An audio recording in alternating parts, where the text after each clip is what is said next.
आज के लेक्चर में हम स्टार्ट करने वाले हैं एक नया कोर्स, ठीक है ना। फर्स्ट ईयर के स्टूडेंट के लिए ये, ठीक है। आप फर्स्ट ईयर बायोकेमिस्ट्री में हो, ये आप फर्स्ट ईयर जूलॉजी जनरल में भी हो, ठीक है। तो आपको देखने को मिलेगा एक कोर्स कोड रहता है हमारे पास BCHCT 133, 131 एंड 133, दोनों ही आपको आपके फर्स्ट ईयर में रहते हैं, ठीक है ना। फर्स्ट ईयर के ये आपके सब्जेक्ट हैं। तो ये दोनों केमिस्ट्री पोर्शन है, और ज्यादातर लोगों को ज्यादातर स्टूडेंट की केमिस्ट्री पोर्शन थोड़ी वीक रहती है, समझ में नहीं आता कि केमिस्ट्री में कैसे करें। मैंने देखा है, बहुत सारे स्टूडेंट को देखा है इस चीज से डील करते हुए, ठीक है। तो सिंपल सी लेक्चर रहेंगी हमारी, ठीक है। हम कोशिश करेंगे कि बिल्कुल सिंपल तरीके से सब चीज समझाएं। वैसे तो हम लाइन टू लाइन हर एक चीज को पढ़ेंगे, क्योंकि जरूरी होता है उस चीज को पढ़ना, ठीक है। हालांकि आगे जितने भी इम्पोर्टेंट इम्पोर्टेंट चीजें आएंगी, कुछ डेरिवेशन, हाँ 131 में डेरिवेशन जो है वो उतने इम्पोर्टेंट नहीं है, एग्जाम में नहीं आते हैं। बट 133 में डेरिवेशन बहुत ज्यादा इम्पोर्टेंट हो जाते हैं, ठीक है। तो 133 के लिए हम डेरिवेशन को ज्यादा इम्पोर्टेंस देंगे। तो आ जाओ। इसका नाम है chemical energetics, equilibria and functional group, organic chemistry 1।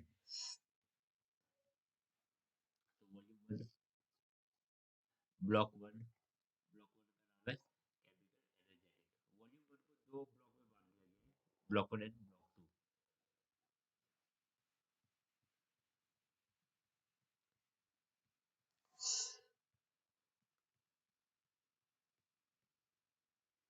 अब जो ब्लॉक 1 है केमिकल एनर्जेटिक्स, इसको हम देखने वाले हैं। ब्लॉक 1 में हमारे 4 यूनिट हमें देखने को मिल जाते हैं। यूनिट नंबर 1 में हम बेसिक कॉन्सेप्ट सीखेंगे केमिकल एनर्जेटिक्स का, ठीक है ना, सीखेंगे, समझेंगे, ठीक है। और जो यूनिट नंबर 2 है, तो वहाँ पे हम फर्स्ट लॉ ऑफ थर्मोडायनेमिक्स को देखेंगे। देन हम थर्मोकेमिस्ट्री को पढ़ेंगे। थर्मोडायनेमिक्स और थर्मोकेमिस्ट्री ज्यादा दोनों अलग नहीं है एक दूसरे से, ठीक है ना। तो जो भी रिलेशन है हम आगे बात करेंगे। देन हम second and third law of thermodynamics को देखने वाले हैं, यूनिट नंबर 4। तो सिंपल सा हमारा रोड मैप हो गया ये।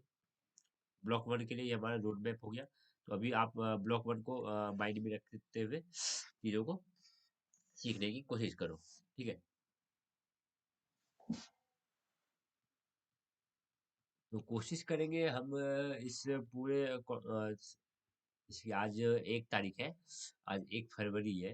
तो मैं कोशिश करूंगा कि मैं 10 फरवरी तक आपका ये कंप्लीट करा दूं, ठीक है ना। 10 फरवरी तक मैं पूरा ये एक ब्लॉक कंप्लीट करा दूं।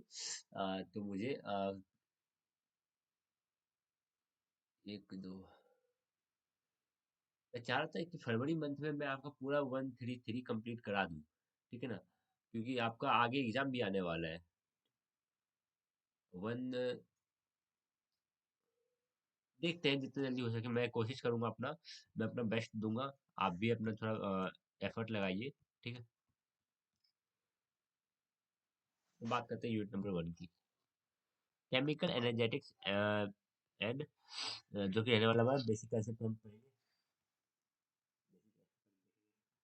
इंट्रोडक्शन थोड़ी बहुत बातें हमें सिखाई जाती है, ठीक है ना, पढ़ लेना चाहिए।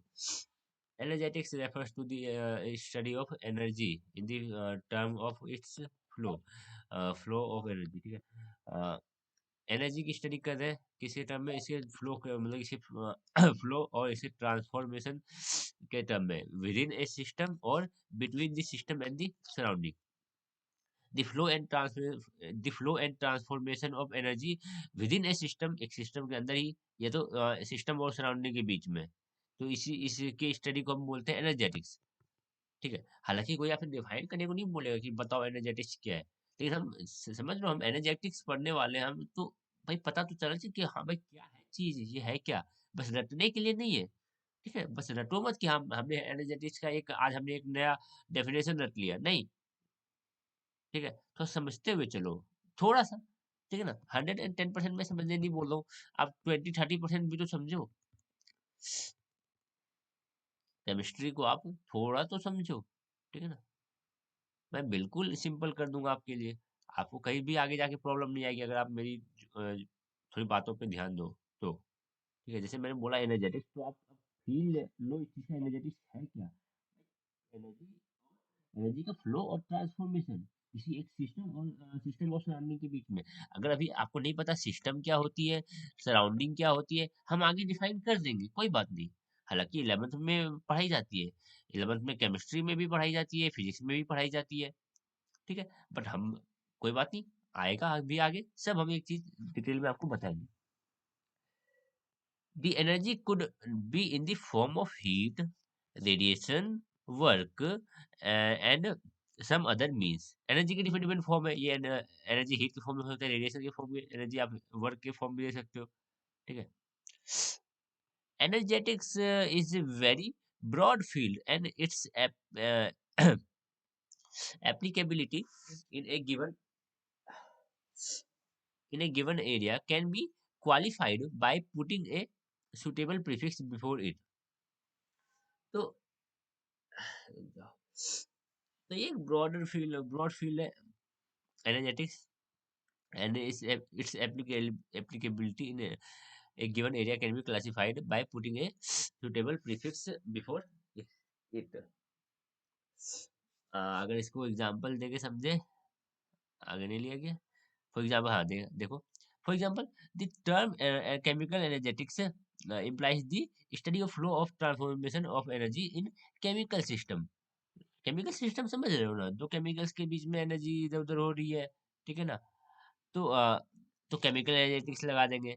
Similarly the term bio energetics हम यूज कर सकते हैं, refer to the study of flow and transformation of energy in biological system. Biological system में क्या समझाऊं, बायोलॉजिकल सिस्टम नहीं समझते हो आप। बायोलॉजिकल सिस्टम में जो एनर्जी का फ्लो और ट्रांसफॉर्मेशन हो रहा है, तो हम उस वहां पे जब हम एनर्जेटिक्स को पढ़ेंगे तो हम बोलेंगे भाई हम बायो एनर्जेटिक्स की स्टडी कर रहे हैं। जब हम केमिकल सिस्टम में एनर्जेटिक्स को पढ़ेंगे तो हम बोलेंगे हम केमिकल एनर्जेटिक्स को पढ़ रहे हैं, ठीक है। And so on and so on so fourth, और भी डिफरेंट टाइप ऑफ होती है, ठीक है। तो ये ब्रॉड कॉन्सेप्ट है, इसको डिफरेंट डिफरेंट ब्रांचेस में पढ़ते हैं। In this course, we are going to focus our attention on the flow and transformation of energy within chemical system or between the chemical system and its surrounding। हम क्या देखने वाले हैं भाई, chemical systems के बीच में इस इन एनर्जी का flow and transformation, and system, chemical system और उनके सराउंडिंग में इन एनर्जी का ट्रांसफॉर्मेशन एंड फ्लो, ठीक है। तो हम देखने वाले हैं केमिकल एनर्जेटिक्स, हम पढ़ रहे हैं अभी केमिकल एनर्जेटिक्स।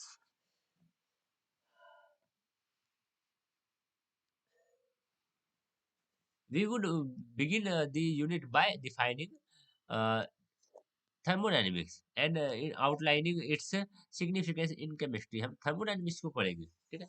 और समझेंगे कि क्या इम्पोर्टेंस है थर्मोडायनेमिक्स का। यहाँ पे थर्मोडायनेमिक्स का क्या इम्पोर्टेंट है, क्या इम्पोर्टेंस है, ठीक है, हम क्यों थर्मोडायनेमिक्स को पढ़ रहे हैं। It would be followed by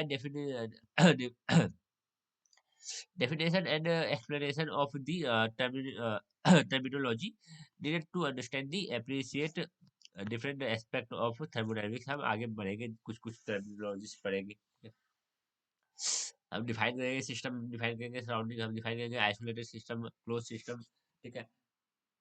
सब चीज की बात करेंगे हम आगे, ठीक है। Many of these terms may sound quite familiar to you। कुछ टर्म्स ऐसे आप देखोगे लगेगा हाँ भाई ये तो सुना सुना ऐसे लग रहा है, क्योंकि आपने लोअर क्लास में पढ़ रखा है।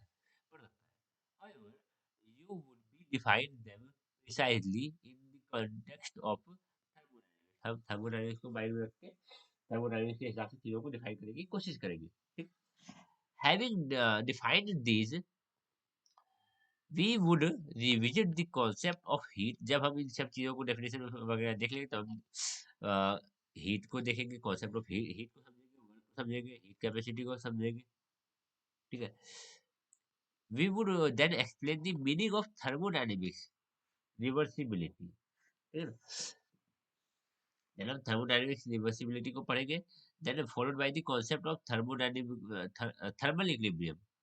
थर्मल इक्विलिब्रियम नाम से आपको थोड़ा बहुत तो आइडिया मिल रहा होगा, थोड़ा बहुत क्या अच्छा खासा आइडिया मिल रहा होगा इस चीज से। The understanding of thermal equilibrium would then be used to formulate the zeroth law of thermodynamics. Thermal equilibrium कोई तो समझाता है zeroth law of thermodynamics, ठीक है। ए अगर बी के साथ थर्मल इक्विलिब्रियम में है, कोई सिस्टम ए है वो बी के साथ, सिस्टम बी के साथ थर्मल इक्विलिब्रियम में, और ये जो सिस्टम बी है वो किसी सिस्टम सी के साथ थर्मल इक्विलिब्रियम में, तो जो सिस्टम सी होगा वो ए के साथ थर्मल इक्विलिब्रियम में होगा। आप बोलोगे तो बिल्कुल सही बात है, ए अगर बी के साथ थर्मल इक्विलिब्रियम में है, बी और सी अगर आपस में थर्मल इक्विलिब्रियम में है, तो ऑब्वियसली बात है सी और ए तो होना ही चाहिए, ठीक है। तो पढ़ेंगे जीरोथ लॉ ऑफ थर्मोडायनेमिक्स, सबसे सिंपल सा लॉ यही है, जीरोथ लॉ ऑफ थर्मोडायनेमिक्स, तो सबसे सिंपल सा लॉ यही है थर्मोडायनेमिक्स का, सबसे simple law, zeroth law of thermodynamics. In the next unit we would take up the first law of thermodynamics। अगले अगले यूनिट में हम फर्स्ट लॉ ऑफ थर्मोडायनेमिक्स से स्टार्ट कर देंगे अपनी बातें, ठीक है। इस हमने इस यूनिट तक हमने बताया कि हमें क्या क्या चीजें पढ़नी है, कुछ कुछ चीजों को हम डिफाइन करेंगे, हम समझेंगे थर्मोडायनेमिक्स क्या होती है, हम समझेंगे थर्मोडायनेमिक रिवर्सिबिलिटी क्या होती है, हम थर्मल इक्विलिब्रियम को समझेंगे, फिर हम जीरोथ लॉ ऑफ थर्मोडायनेमिक्स को पढ़ेंगे, ठीक है। तो बेस बनाएगा ये चैप्टर जो है ना, ये जो फर्स्ट यूनिट है, ये जो फर्स्ट यूनिट है ये हमारा बेस को थोड़ा सा स्ट्रॉन्ग करेगा, थोड़ा सा टिकाएगा, ताकि हम उस पर अपनी पूरी इमारत को रख पाएंगे, ठीक।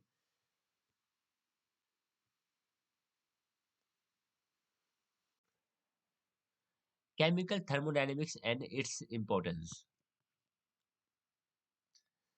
Thermodynamics is an experimental science based on certain generalizations formulated on the basis of extensive observations of the macroscopic world। तो ये एक्सपेरिमेंटल प्लस में कुछ जनरलाइजेशन रूल्स के बेसिस पे ये थर्मोडायनेमिक्स को हम सीखते हैं, ठीक है। मैक्रोस्कोपिक मीन्स, अब इसका मतलब क्या ही समझ, आपको पता होगा। Macroscopic means something that can be felt, seen or handled, for example things that can be seen by naked eyes। अब मैक्रोस्कोपिक माइक्रोस्कोपिक अगर ये भी समझाना पड़ रहा है तो क्या ही कह रहे हैं अब इस चीज के, बताओ। These generalization are termed as the law of thermodynamics। को कुछ कुछ जो जनरलाइजेशन दिए गए हैं वो हम आज जानते हैं थर्मोडायनेमिक्स के लॉस के तौर पे, ठीक है। And are applicable to all macroscopic system. सभी मैक्रोस्कोपिक सिस्टम के लिए ये जो जनरलाइजेशन है, ये जो लॉज है वो वैलिड है, irrespective of their physical state. क्या है कि भाई सॉलिड है, लिक्विड है, गैस है, नहीं नहीं, इसमें डिपेंड नहीं करती है, ठीक है। और any combination of these state, ठीक है, कि सॉलिड लिक्विड पे काम नहीं करेगा, सिर्फ लिक्विड पे काम करेगा, नहीं। ये जो जनरलाइजेशन हमने दिया हुआ है, हमने नहीं, साइंटिस्ट ने जिन्होंने भी कंट्रीब्यूशन दिया आपका, हम उन्हें बहुत आभार मानते हैं उनका, ठीक है।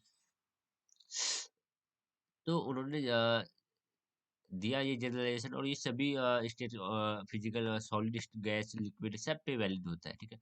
ये फिजिकल स्टेट पे डिपेंड नहीं करता।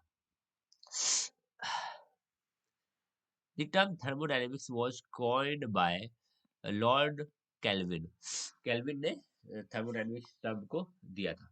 ये सब चीजें इंपॉर्टेंट नहीं होती है कि नाम किसने दिया, ये किसने दिया, इतनी चीजें याद, ये बकवास बकवास चीजें याद करने बैठोगे तो जो इम्पोर्टेंस, जो इम्पोर्टेंट चीजें हैं वो याद नहीं कर पाओगे, बहुत सारी हमारे पास भरी हुई है याद करने के लिए, ठीक है। तो हटाओ, मैं इग्नोर करता हूँ ये सब चीजें, ठीक है। आपको अगर याद करना है तो कोई बात नहीं, आपको अगर याद करना है साइंटिस्ट का नाम कि भाई हाँ इन्होंने दिया था, तो आप याद रखो। इतने सन इतने के दौरान इन्होंने दिया था, तो ये भी याद रख सकते हो आप। To signify the dynamic nature of heat which was then considered to be a kind of fluid. उस समय पे हीट को फ्लूइड माना जाता था। फ्लूइड का मतलब ये होता है एबिलिटी, कोई भी चीज जो फ्लो कर सकती है, तो हीट अगर फ्लो कर रही है तो हीट भी फ्लो फ्लूइड है, ठीक है, उस समय के लिए। अब नहीं मानते हम। The term is based on two Greek roots. Uh, Thermo meaning heat और temperature.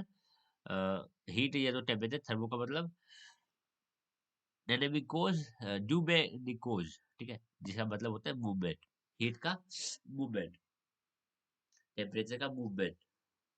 एक सेकंड रुकना।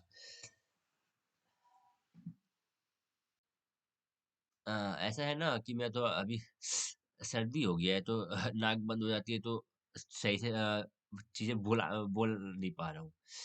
तो जो हीट का मूवमेंट, ठीक है, if we take literal literal translation, if you take a literal translation होना चाहिए, ठीक है, छोड़ो।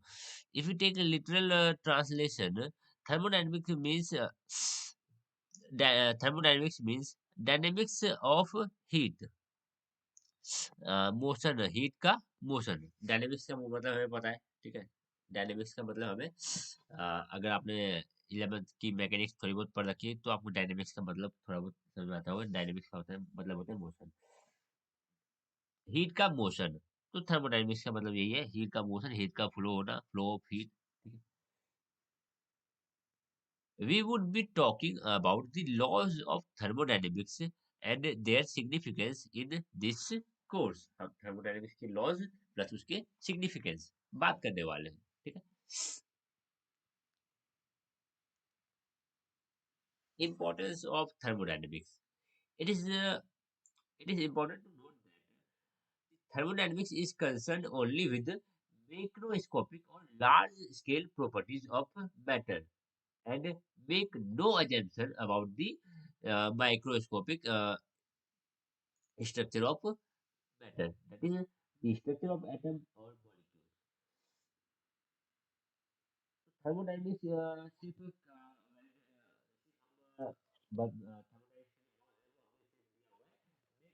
लार्ज साइज के सिस्टम के लिए, लार्ज साइज के ऑब्जेक्ट के लिए, लार्ज साइज के मैटर के लिए, ठीक है। और ये कोई एजम्पशन हम नहीं करते माइक्रोस्कोपिक वर्ल्ड में कि भाई जो स्ट्रक्चर है मॉलिक्यूल का इन सब का, उनमें हम कोई हम कुछ भी एजम्पशन बना के नहीं चले हैं, ठीक है ना, हमने कोई भी एजम्पशन नहीं लिया है, ठीक है। And make no assumption about microscopic structure of matter, that is structure of atom, structure of molecule, हमने कोई एजम्पशन नहीं किया है इस चीज के लिए। It implies that the laws of thermodynamics are independent of the structure of atom। Structure, atom का स्ट्रक्चर कुछ भी हो, ऐसा हो वैसा हो, आड़ा हो टेढ़ा हो, गोल हो चौड़ा हो, ट्रायंगल शेप का हो, कैसा भी हो, तो जो लॉज है थर्मोडायनेमिक्स के वो इंडिपेंडेंट रहेंगे structure of atom के, which in turn means the even if the structure of atom as we know today is modified, the laws of thermodynamics and their acceptability will not change। मान लो आज हमने thermodynamics का laws दिया, ठीक है ना, मान लेते हैं आज हमने थर्मोडायनेमिक्स के 3 लॉ बनाए। आज थर्मोडायनेमिक्स के हमने 3 लॉ बनाए। आज हमारे पास कुछ स्ट्रक्चर है एटम का जो आज हम देखते हैं। 100 साल बाद हमने बोला कि भाई स्ट्रक्चर चेंज हो गया, एटम का स्ट्रक्चर ऐसा नहीं होता, कुछ ऐसा होता है, ठीक है ना। पहले हमने बोला था गोल जैसा होता है, पहले हमने बोला भाई स्फेयर जैसा कुछ होता है, अब हम बोला भाई नहीं, ये तो ट्रायंगल शेप का कुछ ऐसा दिखाई पड़ता है। हमने कुछ बिल्कुल ही जमीन आसमान चेंज कर दिया, बोल दिया भाई ये तो ऐसा है। तो अब 100 साल बाद जो हमने बोला कि भाई अब स्ट्रक्चर ऐसा होता है एटम का, तो क्या हम थर्मोडायनेमिक्स के लॉज को चेंज कर देंगे? नहीं नहीं, वो इंडिपेंडेंट है। थर्मोडायनामिक्स का लॉज उस समय पे भी वही रहेगा जो अभी हमने दिया, ठीक है। The laws of thermodynamics and their acceptability will not change। In fact, the laws of thermodynamics were formulated mainly in the 19th century, well before the classical and quantum mechanics description of structure of atom was understood। जब तक सही ढंग से classical mechanics, quantum mechanics, quantum mechanical मॉडलों पे atom आ नहीं गया था, उससे पहले से ही हम थर्मोडायनेमिक्स के लॉज को प्रैक्टिस कर रहे हैं, ठीक है। थर्मोडायनेमिक्स के लॉज जो quantum mechanical model of atom और जो classical mechanical model of atom जो भी आए हैं, ठीक है, उनसे पहले से हम थर्मोडायनेमिक्स के लॉस को प्रैक्टिस कर रहे हैं, ठीक है। It is worthwhile to mention that there has not been even a single example that violate these law, ठीक है ना। थर्मोडायनेमिक्स के लॉस को वायलेट कर दे ऐसा कोई एक सिंगल एग्जांपल नहीं है हमारे नेचर में, ठीक है ना। तो बस इतना समझ के चलो कि हाँ भाई हमने जो लॉ दिए हैं आगे पीछे ऊपर नीचे दाएं बाएं सब कुछ सोच के दिया गया है, ठीक है।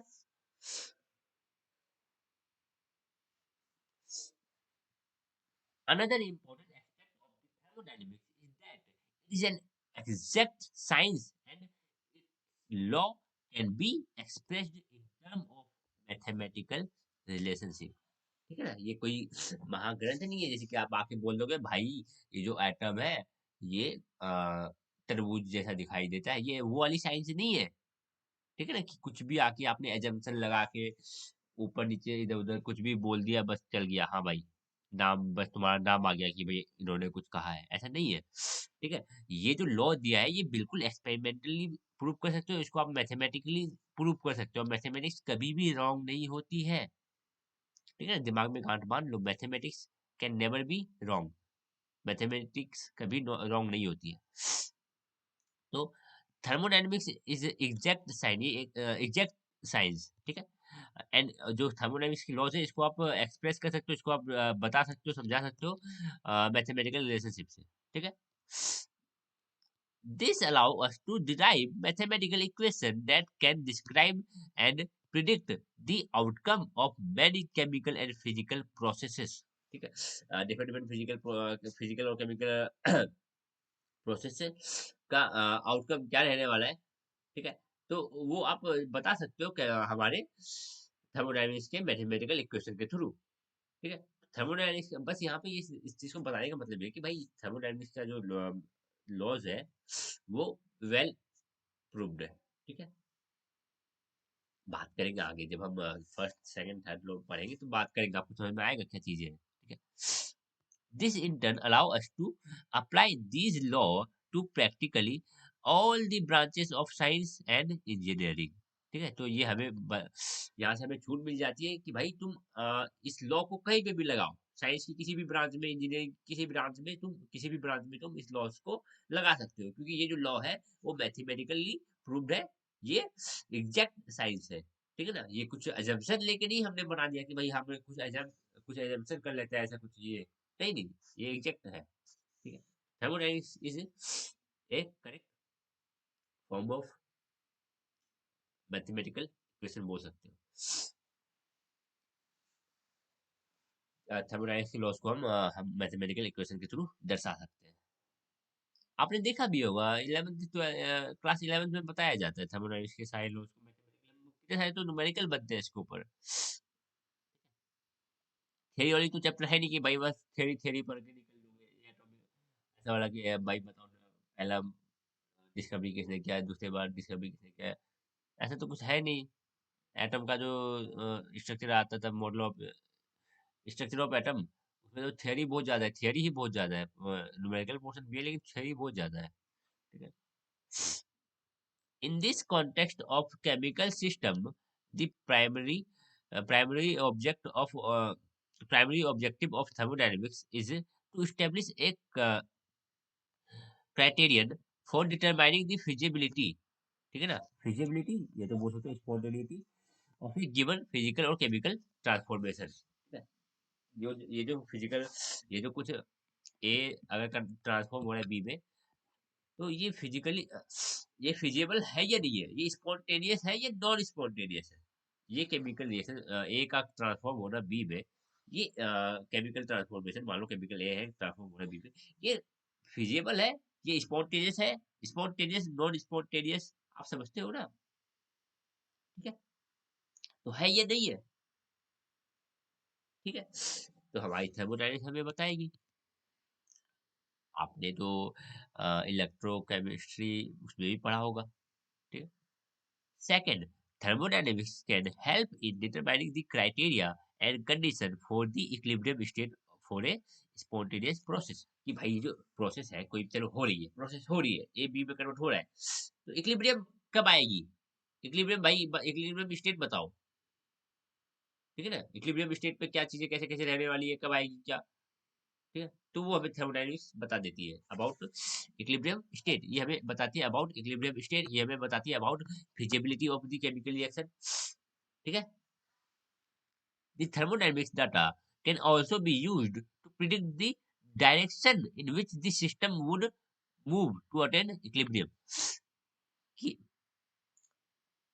इक्विलिब्रियम अगर अटेन करना है तो डायरेक्शन क्या होगा रिएक्शन का, ये डायरेक्शन होगा, ये वाला डायरेक्शन होगा। हम जानते हैं chemical reaction can occur in both direction, chemical reaction can occur in forward and backward direction. तो अगर हमें इक्विलिब्रियम को अचीव करना है तो हमें फॉरवर्ड डायरेक्शन की ओर बढ़ना चाहिए या बैकवर्ड डायरेक्शन की ओर बढ़ना चाहिए, बात करेंगे इन सब चीज के बारे में, टेंशन मत लो, ठीक है? हालांकि मैं अभी अगर यहाँ पे समझा रहा हूँ तो मैं बस एग्जाम्पल लेके समझा सकता हूँ, लेकिन वो बहुत लंबा हो जाएगा, आगे आने वाली है, ठीक है? तो थर्मोडायनेमिक्स हमें डायरेक्शन भी बता देगा कि भाई अगर हमें इस इक्विलिब्रियम को अटेन करना है तो हमें किस डायरेक्शन में रिएक्शन चलेगी, ठीक है? And also provide the information about extent of reaction for a given chemical reaction, कितने हद तक ये केमिकल रिएक्शन होगा, ठीक है?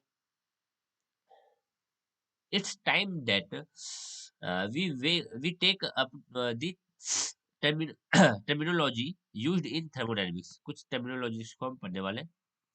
You should pay attention to the terms being discussed. और ये जितने भी terms बताऊंगा आप ध्यान से समझना, ठीक है ना? ऐसा मत करना कि भाई कहीं पे ये टर्म पूछेगा हमसे, भाई बताओ एक्सटर्नल सिस्टम क्या होता है, इंटरनल सिस्टम ये क्या होता है, सराउंडिंग क्या होता है, कोई पूछेगा नहीं आपसे ये चीजें, ठीक है ना?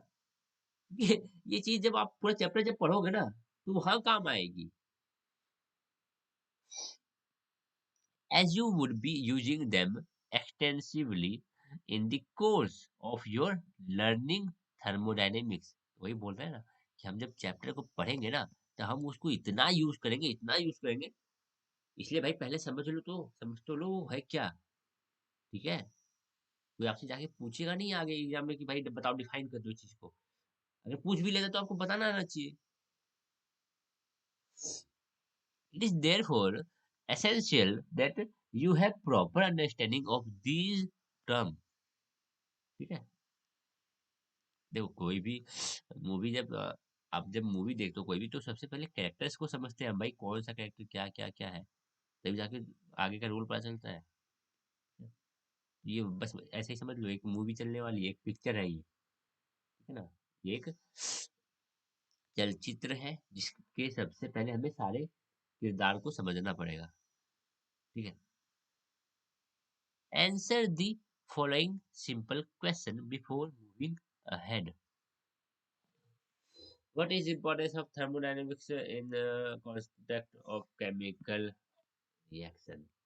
अब भाई अभी तो बात किया कि जो थर्मोडायनेमिक्स है वो हमें बताता है फिजिबिलिटी के बारे में, किसी की कोई किसी केमिकल रिएक्शन की फिजिबिलिटी के बारे में बताता है कि वो फिजिबल है या नहीं है।